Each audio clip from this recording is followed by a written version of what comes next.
February 3, and I think it's a very fortuitous day in the sense that 28th January was the Data Privacy Day, and 7th of February is celebrated at times as a Safer Internet Day. So we are in the middle of these 2 days in that sense.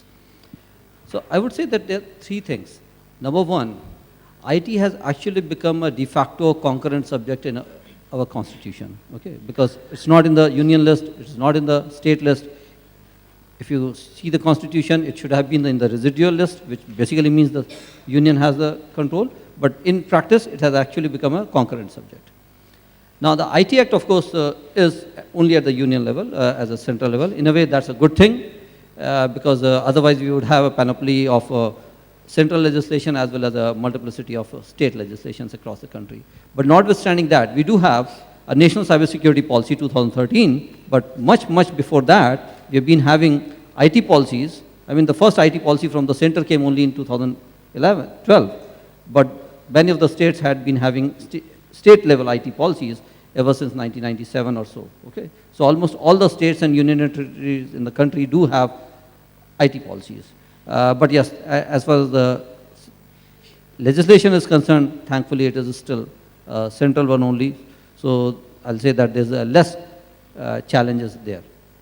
Second thing is, however, our own policies have to be at least consistent. I'm saying, ideally I would say they have to be globally harmonized, but at least within the country we should have harmonization, okay, and consistency. Now just look at something like encryption. From 7th of August 1999, when this 40-bit encryption thing came, and if we see what is the situation today, we do have different type of limits, different type of provisions under different regulators. And the fact is, for example, if you do something like an online stock trading, inevitably you would be using at least, you'll be coming under 3 different provisions, and those 3 are of course incompatible with one another, if not more than that. So that's the other thing, that we do need to have a consistent policy and legislative framework within the country. The third thing is that as long as we are looking at cyber evidence, etc., only with respect to the cyber crimes, I think we'll continue to have this big challenge, because as of now, even if some of the senior political leaders as well as some senior officials have been talking about cybersecurity, it's not likely to get that level of priority from the legislature. Now, if we do want to sensitize and prioritize it at the legislative level, I think this is very important. Like Pawan mentioned, the 3 out of 5 cases do have an element of electronic evidence. And rather than focusing only on the level of prosecution or the challenges in the cases of cybercrime per se, but if we start looking at all sort of cases, and I would go beyond that, not just cybercrime, look at even the civil cases, okay? So a civil case, whether it's related to a family code, whether it's related to contract, etc., most of them also have some level of electronic element there also. So if we start looking at all these aspects on the civil as well as criminal cases, and not only in the realm only restricted to this small thing called, not small, I would say small overall within this macrocosm of cases to the cybercrime per se, but if we start looking from that angle, then I hope that the legislature will actually accord its much higher priority to see what is it that needs to be done in the realm of rules, etc. The other aspect is, Mr. Roy did mention about the challenges, let's say, that, and Pawan also mentioned about this 3-year, 4 months period. Now, I've also interacted with some of the other countries' officials. Now, look at and we should also look at what is our own record. So when they send a request to an Indian authority or to an Indian service provider or anybody like that, again, the track record is similar. It's nothing great to write home about. In terms of so our response from our law enforcement, from our companies is also that, okay, please follow this process. So that's how everybody is likely to continue on that particular path. So one of the ways that we should look at is, I mean, there's a Convention on Cybercrime of the Council of Europe. I'm not saying it's perfect, but I would say that it is something which can help us be in a better position than from where we are currently. That's one aspect. Second thing is, if I do agree that we do need a dedicated legislation on privacy, which we have been talking for more than a decade now, but so far we haven't seen much progress on that front. So that's the second part related to that. The third is, I think in terms of institutional setup and institutional capacity also, we do need to take some clear steps. So for example, if we have a situation that, I mean, you did mention about, let's say, the educating officers. The fact is that the educating officers, whatever awards that they have given, whichever way, most of them have actually been piling up at the Cyber Appellate Tribunal. Now, from 1st of July 2011, we didn't have a situation that the Cyber Appellate Tribunal can actually conduct proper hearing and give decisions on that front. So I'm saying that there are certain institutional frameworks which exist, but there's a lack in terms of some of the officials being appointed, etc., on that front. And the last thing is in terms of capacity building. I mean, as Symantec, we have worked with NASSCOM, supported development of 5 curriculum, including cyber forensics for that matter. They just got approved by National Skill Development Corporation, and they've been unveiled last month in December, and now they are being rolled out in different colleges. And I agree with our colleague Deb here. I mean, we also have colleagues who want to volunteer and who do go for these type of training, etc. But most of the places where we can actually focus and do something meaningful is at the training the teachers, teach the teachers at that level, and beyond that, it is up to them, and we hope that that's something which they will do.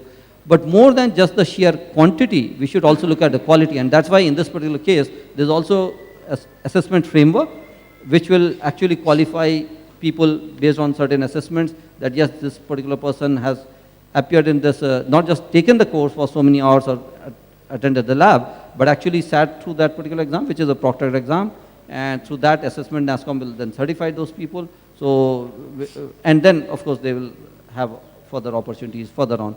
But coming to the specific angle when we are looking at the laws, I mean, if we just do a very simple analysis, look at the IT Act provisions.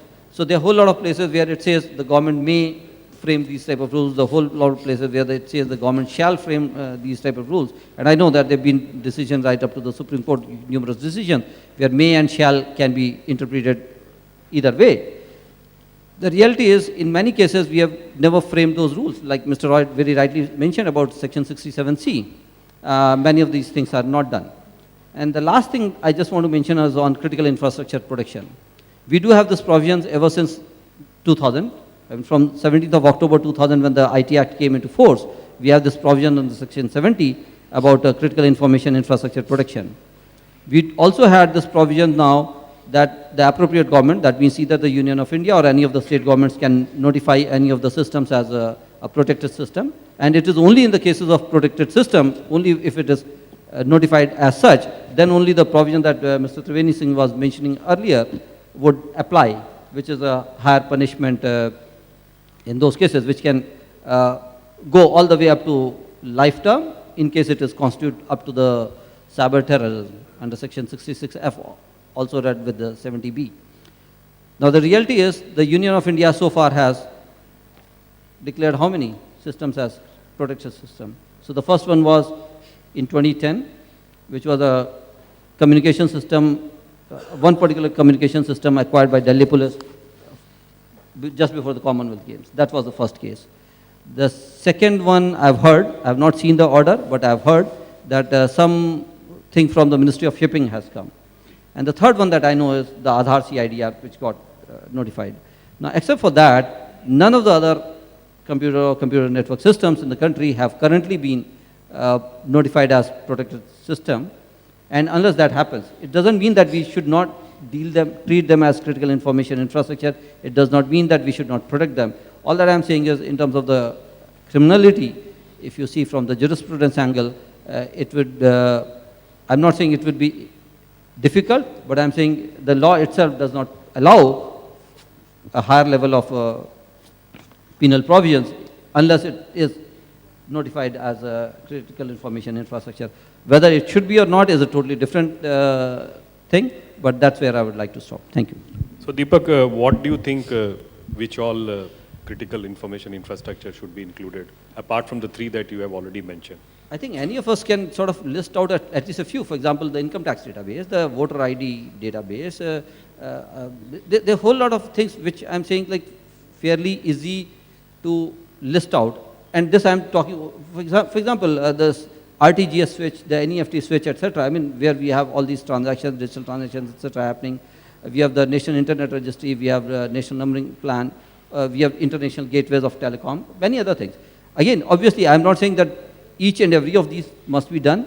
They have to be evaluated, they have to be seen what specifically within that particular system is that you want to classify as protected system. Because obviously you can't, if you say that this whole hotel is a critical information infrastructure and we need to protect it as a protected system, you can't protect it in the same level at the boundary, at its foundation, at its doors and windows and its cash register and everything. So you'll have to look at it in a very tiered manner. But the fact is that we need to look at start in some manner.